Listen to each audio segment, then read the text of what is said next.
There was a Norwegian and a black man and an Indian who were hobos traveling around the country. And one day the Norwegian said, "I'm tired of this kind of life. I'm going to settle down and get a job." So they got a hold of a newspaper and looked up the want ads, help wanted. And sure enough, there was one place that sounded promising. So the Indian applied first. And he was told, "No, we do not hire Indians. Indians drink, get drunk, they're not dependable." Then a black man applied, and he was told, "No, we don't hire black people." Norwegian applied, "Yes, there's a job for you. You'll be here Monday morning at 8 o'clock. Well, the three of them stayed together, and that night, and the Norwegian was happy as could be, but the other two, they were most unhappy because they'd been discriminated against. Well, Sunday night came, and the Norwegian said to the Indian, "You have an alarm clock. Will you please awaken me in the morning? Set the alarm for 7 o'clock so that I can be to work at 8. So the Indian he was unhappy, but he set the alarm, went to sleep. Norwegian went to sleep, but the black man couldn't go to sleep. To think that he didn't have a job because his skin was black. He looked at the Norwegian snoring away. Then a thought came to him. He went over to an old pot-bellied stove, blackened his hands. Then he went over and blackened the face of the Norwegian, so he's black as coal. And then he reset the alarm clock for 5 minutes to 8. 5 minutes to 8, Monday morning, the alarm went off. The Indian shut it off, and he looked, 5 minutes to 8, he wakened Norwegian and said, "I made a mistake last night. I set the alarm for 5 minutes, I set the alarm wrong. You're to be to work in 5 minutes. And Norwegian hurried up, got dressed, and ran away to work. Foreman saw him and said, "What are you doing here?" The Norwegian said, "You told me to be to work 8 o'clock. "No, we don't have black people working here." Norwegian said, "I'm not black." "Yes, you are." "No, I'm not." "Yes, you are." The Norwegian couldn't be convinced. Stubborn Norwegian. So the foreman said, "You don't believe me. You go and look in that mirror." So he went and looked in the mirror, saw that black face. He said, "That dumb Indian woke up the wrong fellow." Before Frances sings, I know this will shock her, but I'm a shocker anyway. She had her eyes more on me than any other boy in school. You know that, Julia? No. Yes. And the reason for that was she sat directly in back of me. She couldn't help but have her eyes on me. You know, I'll never forget him in school. He had so much advice to give. And I remember he said, "Clarence, now you've graduated. Now you must get married." I said, "I must not get married." And he said, "Well, you live longer." And then I found out later that it just seems longer. Oh, yeah? Now the next one is Alberta Gibson. She married Doug Finch.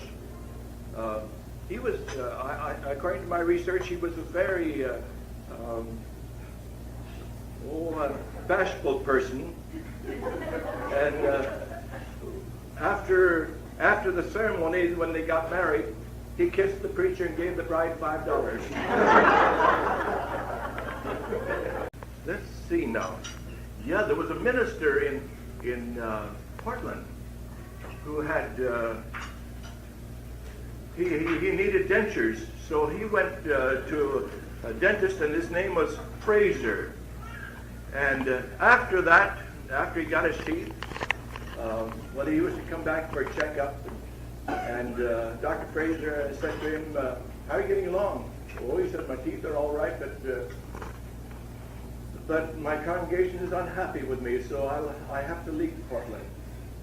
Dr. Fraser said, "I'm sure sorry to hear that." Yeah, the man said, they complained about my sermons being so long. This was just after he got in his dentures. And Dr. Fraser became very nervous.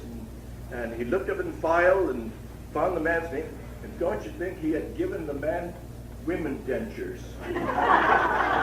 Anyway, he came back here and he met Henry Fleck. And George was telling about what a fine person President Roosevelt was. And I'll say it was Henry Fleck. And Henry said, you don't know him. Oh, yes, George said, I know him. Oh, no, you don't. Well, George said, I'll prove it to you. So they went to Washington, D.C., and went up Pennsylvania Avenue and into the courthouse, or into the White House. And George showed his identification papers, and he was ushered right into the presence of the president. And Henry was along. They had a nice visit there when Franklin saw George. He said, I'm sure glad to see you here in Washington, D.C. Well, they had a nice visit, and afterwards, so then Henry said, I couldn't believe that you really knew the president. Then George said, well, great people are common people. Take Winston Churchill. He's as common as an old shoe. Henry said, you don't know him? Oh, yes. Oh, no. George said, we'll go over to London. So they went over to London to Downing Street 10 and went into the to meet Churchill. Churchill saw George. He said, why, George, sure nice to see you here in London. Well, Henry was convinced. Then afterwards, Alpha will be interested in hearing this. George said, the Pope in Rome is a very fine person. Well, of all people, Henry said, you don't know the Pope. I sure do. I don't believe it. You convinced me before, but you'll never convince me that you know the Pope. George said, I'll take you down to the Vatican and show you. So they flew down to Rome and then went out to the Vatican. And then George said to Henry, there's some places where you can't go. I'll have to go alone. You see that third window up there? You look up there, and you'll see me standing with the Pope up there. So Henry stood staring up there. Sure enough, there he saw the Pope having his arms around George. Then there was a little boy coming along selling Vatican Times. Vatican Times! Vatican Times! And he saw Henry staring up there, so he stood staring too. And then he tapped George on the shoulder. He said, tapped Henry on the shoulder. Henry, that's right. She's awake. Tapped Henry on the shoulder and said, is that guy up there talking to George?